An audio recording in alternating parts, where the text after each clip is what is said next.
सुठी सेहत बरक़रार रखण ऐं बीमार थियण खां बचणु हर कंहिं लाइ आहे, ख़ासि तौर ते मौसमी तब्दीलियुनि दौरान। असांजे जिस्म में हिकिड़ो सिस्टम हूंदो आहे, इम्यून सिस्टम, जंहिंखे सिंधी में असां क़ुव्वत मुदाफ़िअ चवंदा आहियूं। उहो इन्फेक्शन सां विढ़ण में असांजी मदद कंदो आहे। पर काफ़ी मिनरल्स ऐं वाइटामिन्स जी कमी करे जेको असांजो इम्यून सिस्टम हूंदो आहे उहो कमज़ोर पइजी वेंदो आहे। उहे कहिड़ा मिनरल्स आहिनि, वाइटामिन्स आहिनि, हुन में वाइटामिन डी थो अचे, वाइटामिन सी थो अचे ऐं ज़िंक थो अचे।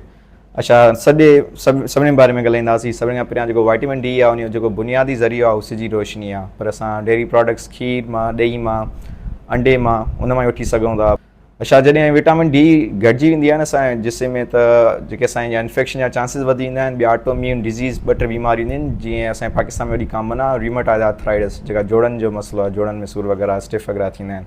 त इन जा चांसिस ख़तरा काफ़ी वधी वेंदा आहिनि। विटामिन डी नेचुरली कैल्शियम खे एब्ज़ॉर्ब करण में मदद कंदी आहे। ॿियो जेका सोज़िश हूंदी आहे उनखे घटाईंदी आहे।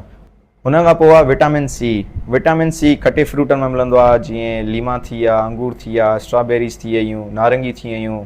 जेके विटामिन सी आहे उहो काफ़ी मेन किरदारु निभाईंदी आहे असांजे क़ुव्वत मुदाफ़ियत में। असांजे रत में हिकिड़ा हूंदा आहिनि नशा जुज़ा, जेके असां इन्फेक्शन सां विढ़ण में मदद कंदा आहिनि। विटामिन सी उन नशे जुज़नि खे ठहण में मदद कंदी आहे।